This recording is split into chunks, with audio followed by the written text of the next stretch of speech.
नमस्कार. स्वागत आहे तुमचं किचन कॉर्नर या यूट्यूब चॅनलमध्ये. तर श्रावणात तुम्हाला नॉनव्हेज खाण्याची नक्कीच क्रेविंग होत असणार. चला तर मग आज आपण श्रावण स्पेशल व्हेज नॉनव्हेज अशी भाजी बघणार आहोत. चला तर मग सुरुवात करूया. ही भाजी पूर्णपणे व्हेज आहे.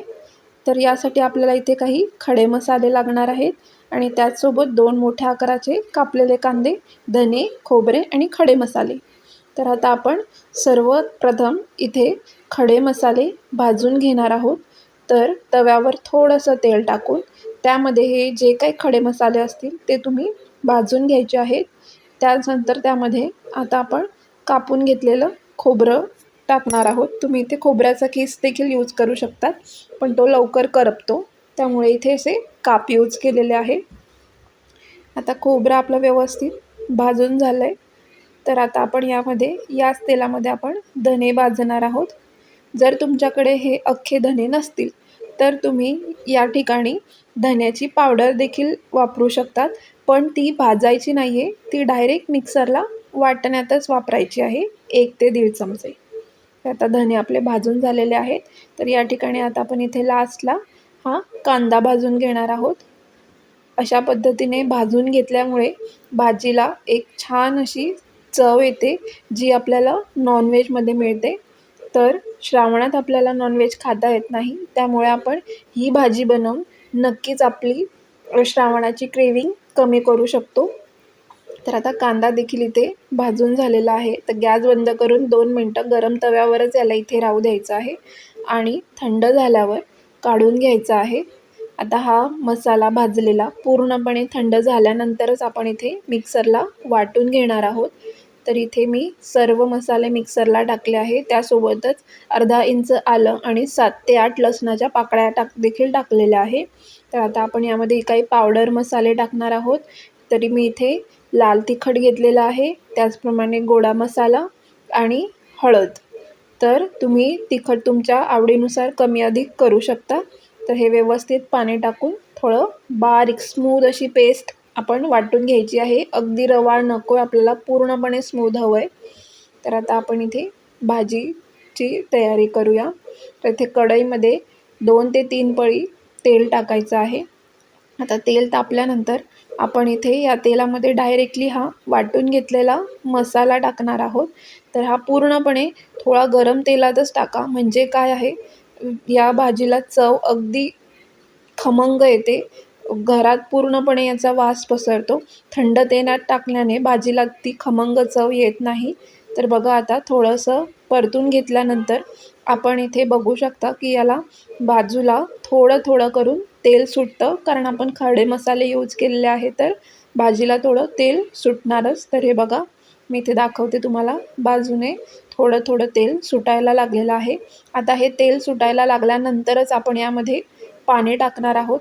जर तुम्हाला ही भाजी लवकर कमी वेळेत करायची असेल तर तुम्ही इथे गरम पाणी टाकू शकतात आणि जर तुमच्याकडे थोडा वेळ असेल तर थंड पाणी टाकलं तरी चालतं. पण शक्यतो भाजीमध्ये टाकताना गरम किंवा कोमट पाणीच टाकायचं. तर आता हे व्यवस्थित आपण याची कन्सिस्टन्सी थोडी ॲडजस्ट करून घ्यायची आहे. आता याला देखील आपण व्यवस्थित तेल सुटू देणार आहोत. भाजी शिजते तोवर आपण पाटोळ्यांची तयारी करून घेऊया. तर इथे मी अंदाजे असा मीडियम साईजचा चमचा आहे, तर मी इथे 3 चमचे बेसन पीठ घेतलेलं आहे. तुम्ही 1 कप घेऊ शकता. तर यामध्ये आपण थोडासा ओवा घालणार आहोत, म्हणजे बेसनामुळे पोटाला त्रास नको. त्याचबरोबर इथे चवीनुसार मीठ घालायचं आहे आणि किंचित अशी थोडीशी हळद घालायची आहे, ज्यामुळे पातळ्यांना रंग देखील खूप छान येतो. तर हे व्यवस्थित आता इथे टाकून घ्यायचं आहे आणि कोरडं मिक्स करायचं आहे आधी. त्यानंतर पाण्याच्या मदतीने आपण हे थोडं थोडं करून घट्ट असा गोळा मळून घ्यायचा आहे. जास्त पाणी टाकायचं नाही, कारण बेसन लगेच पातळ होतं, त्यामुळे थोडंसंच पाणी टाकायचं आहे.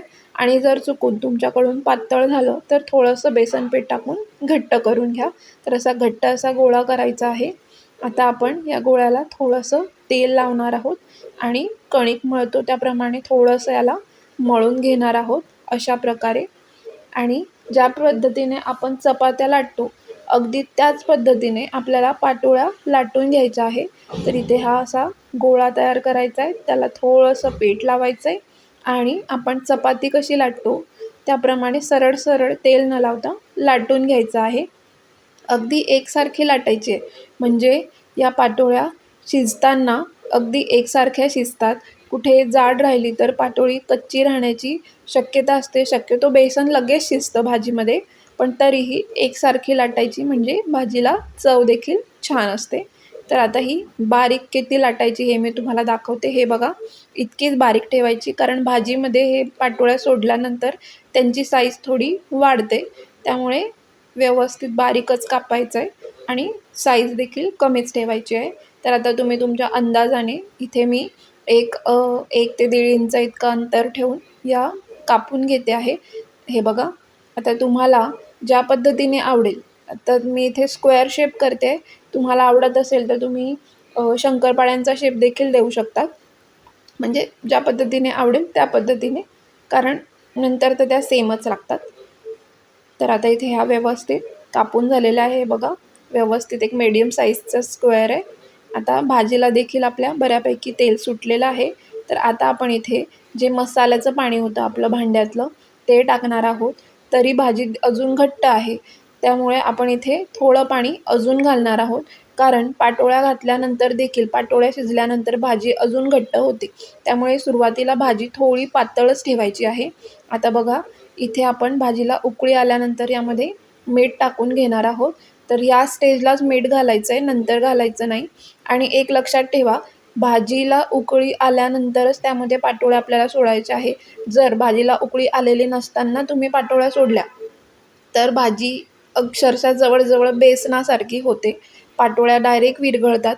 त्यामुळे शक्यतो उकळी आलेल्यावरच आपण पाटोळ्यामध्ये भाजीत टाकायच्या आहे.